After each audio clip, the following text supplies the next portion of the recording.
Welcome to the Jeff Crilley Show. I'm Jeff Crilley, your host, and I'm thrilled to have in studio Julie Fisk. She is a very popular film critic. Welcome to the show. Thank you so much for having me. Well, our timing couldn't be better because there are so many wonderful films this time of year. Oh gosh, yes.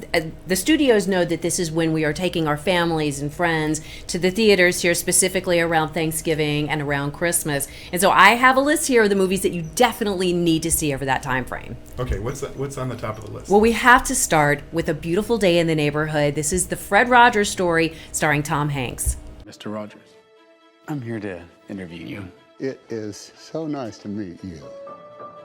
You okay? Profiling Mr. Rogers. Lloyd, please don't ruin my childhood. This piece will be for an issue about heroes. Do you consider yourself a hero? We are trying to give the world positive ways of dealing with their feelings. Yeah? Like what? There are many things you can do. You can play all the lowest keys on a piano. I saw it at the Alamo Draft House, and the man sitting next to me was eating a cheeseburger about the size of his head. So he loads it up with ketchup and mustard. We're about 10 minutes into the movie. He takes a bite, and it literally shot ketchup, mustard, and meat juice all over me. It was in my hair, down my arms, on the jacket. It was disgusting. Now, this is a movie about love and hope and forgiveness, ultimately forgiveness. So you can imagine how torn I was in that moment of how do I handle this? And he's holding his burger. It's like dripping down his face. Like, how do I handle this moment? But that's the impact of A Beautiful Day in the Neighborhood, because most films would not recover from that awful moment. But I still walked out of this movie walking on clouds. One of the great things that director Mariel Heller does with A Beautiful Day in the Neighborhood is that she makes it less about Mr. Rogers and more about the impact that he had on people. So this is about a real relationship he had with a journalist played by Matthew Rhys, and how he helped this man deal with some real pain in his life through one of the questions that Mr. Rogers always kind of asked: why are you so angry? How can we look at this? Let's find another angle to direct this.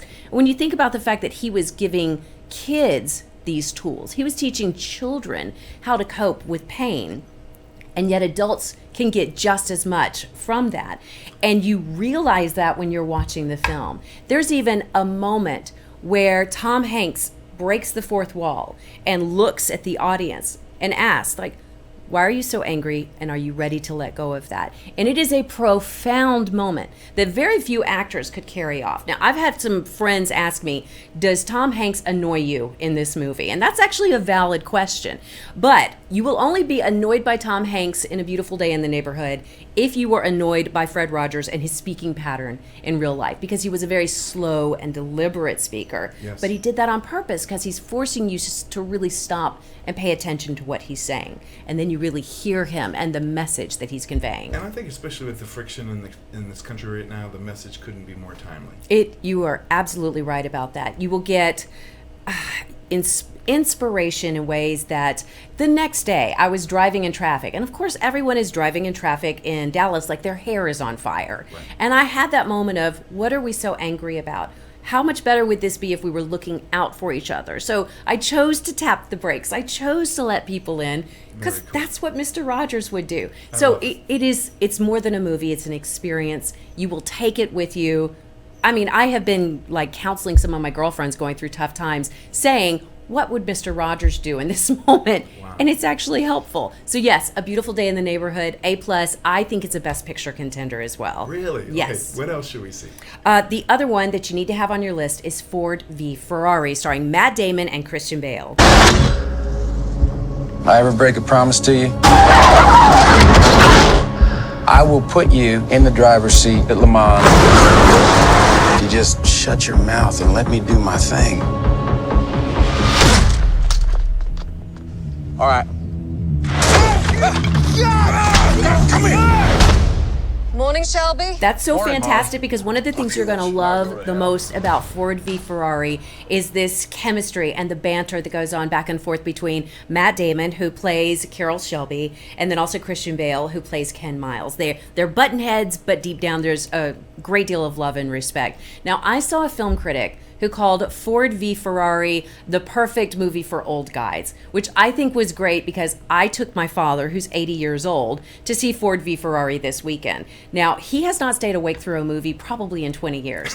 He made it all the way through the 2.5-hour long Ford v Ferrari, loving every minute of it. Yes. Now, and this is a movie about American ingenuity. It's about the survival of the little guy. It's about, what's more important, ingenuity or big corporations, but in such a really positive and fun way. I loved it, and I'm not a car guy. I'm not a NASCAR guy or anything like that. So you don't have to be a racing fan to enjoy the movie. You're absolutely right. It has this incredible racing footage, but that's just going to pull you in and make you want to speed all the way home from the movie theater. But you're right. It really does offer something for everyone. It's not just about race cars. That said, if you're a race car fan, you will gobble up every second of this movie. But there's a wonderful story, excellent acting, and a really interesting part of our history as well. So again, Ford v Ferrari. If you have that, family member, the old guy in your life, and you're not sure what movie he would like, Ford v Ferrari. Put it at the top of your list. I love it. What's next? Okay, now this is one that's coming out Thanksgiving weekend. It's called Knives Out from director Rian Johnson. Questions?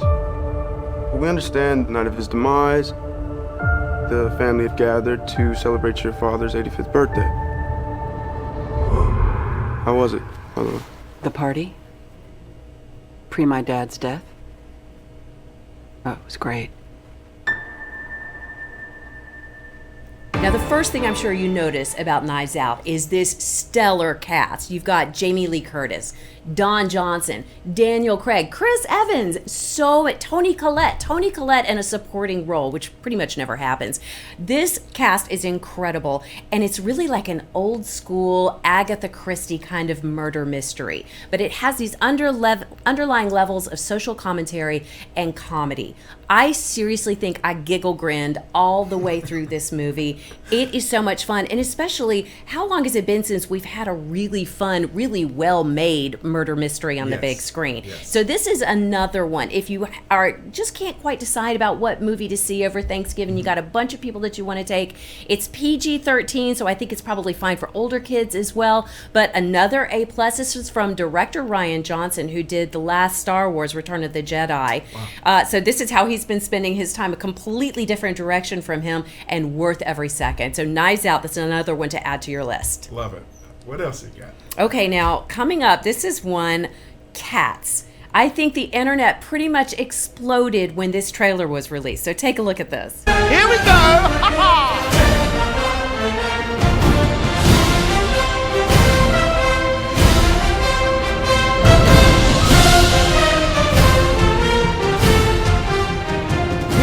We all kind of wanted to make fun of this movie when we first saw the trailer. Of course, we all did. We made fun of this movie when we very first saw the trailer for Cats. And honestly, I can't wait to see what Saturday Night Live does with it.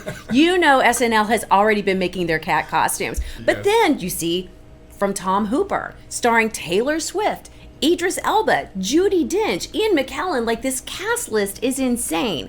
They're not going to sign on to a project that we're all going to laugh at.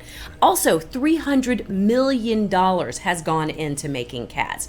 Of course, music that has just carried over for decades. This is not a film to laugh at. Yeah, it is. It's a film to laugh at. But I think deep down inside, we all know this movie is going to be better than it looks like. So again, Cats, that's going to open on December 20th. If you're a fan of musicals, definitely go ahead and purchase your tickets in advance for this one. I have not seen anything other than this trailer, but I'm predicting that it is better than what everyone is expecting. Perfect. What else? Well, and I just mentioned Rian Johnson. Of course, he did the last Star Wars movie. Every year at Christmas, that's one of the things that I do with my family. Christmas Day, we go see whatever Star Wars movie is in theaters. And this time around, it's the last one, Star Wars: The Rise of Skywalker. This is the final film in this chapter. How incredible is this? I mean, we're coming to the end of the Skywalker story. So these are stories that I know I've been following since I was a very small child. And one of the really exciting things is that J.J. Abrams is back in the writing and directing seat. So J.J. Abrams was the one who relaunched everything this time around. He wasn't doing it at first, but then they brought him in. There was a little bit of creative differences with George Lucas. They're like, let's just put J.J. Abrams back in. He's the one when The Force Awakens that got everyone so excited. So a couple of things you need to know about this. There was some back and forth about whether or not Carrie Fisher was going to be in Star Wars, The Rise of Skywalker. So what has ended up happening, they have taken footage from some of the past films and repurposed it because they didn't want to have that awkward feeling of the digitization or just the weirdness of her face. They wanted it to be real footage of Carrie Fisher, so they found a way to make that happen. Also, this is so great. Just recently, we found out that one of the real scripts from the film was for sale on eBay. And everyone kept debating, is this real? Is this possible that this real? It was a real script. And the way the person got it, one of the main stars of the film, because the supporting characters don't get a full script. One of the main stars actually left the script under their bed at the hotel, forgot about it, and someone cleaning up after them snagged that bad boy and started selling it on eBay. Smart move. They got caught. The script has been, and J.J. Abrams is not saying who it was, but we all know it has to be one of these main characters. Wow. So that was the real script for sale. That's great. So if you're a Star Wars fan, must see. Absolutely. Definitely a must see. And honestly, if you aren't a Star Wars fan, what's going on? Like, what do we need to get for you? How do we need to get you on board with this? Because I know for myself as a parent, it has been so much fun to share this entire saga with my children. I mean, something that I started when I was just a little tiny girl with my own parents. So it's very exciting to me to be able to share this with them. So yeah, get on board, jump on the bandwagon. It's totally fine. I love it. What else is on your wish list? Okay, now one of the big ones, and again, I have not seen this one, but it's Bombshell. And one of the reasons I'm so excited about this is talk about powerhouse female performers in this movie. We have so many just Oscar darlings, Margot Robbie, Charlize Theron, Nicole Kidman, Allison Janney, and that's just like a very small portion of the incredible women who are in this movie. Of course, this is telling the story of Roger Ailes and the toxic atmosphere that he was allowing to happen at the Fox network. These women who came in and stood up to him, brought this man down. And one of the incredible things that I read about Margot Robbie's performance, so Jonathan Lithgow plays Roger Ailes, and he was so uncomfortable having to film especially one scene in particular with Margot Robbie. And the director, Jay Roach, said, we're going to take this long. We're going to put everybody in this moment so they know what it feels like to be harassed by a powerful person. And so she was just saying all the extra measures that were taken so everyone would feel safe and comfortable in this moment. And think about Jonathan Lithgow, how he had to feel going through that. So he and Margot Robbie worked very closely together on how to get through that moment, to really share the uncomfortable and awful nature of it, but also to do it in a way where they could walk away without, look at that scene, it's to walk away without having to bear the weight of it for the rest of their lives. So I cannot wait for that one, and that is opening on December 20th. Excited. As a former news guy, I'm going to be first in line. Oh, yes. Yeah. What else? So finally, now this is the film, if you only see one film over the holiday season, actually, if you only see one film in the theater this year, it needs to be 1917.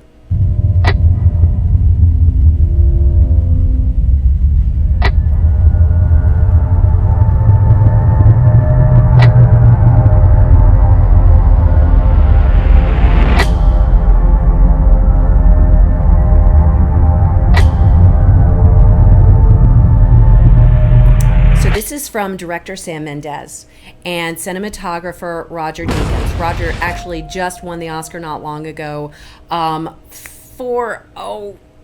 knew I was going to lose it at some point.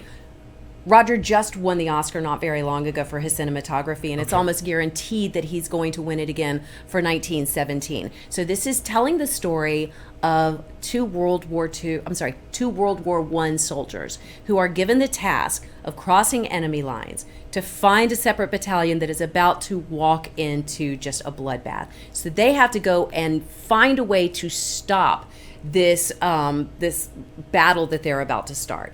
And the way that they have filmed this movie, it's as if it's filmed in one shot. Wow. So you are in the moment with these soldiers. You live it. It's very similar to Saving Private Ryan, and yet in a more personal way, if you can imagine this, that you feel even stronger. It is really the most remarkable film I've seen all year, and really possibly in the past 10 years. It is Really? truly... So, Best Picture? I say Best Picture, Best Director. There's a couple of Best Actor potentials in there.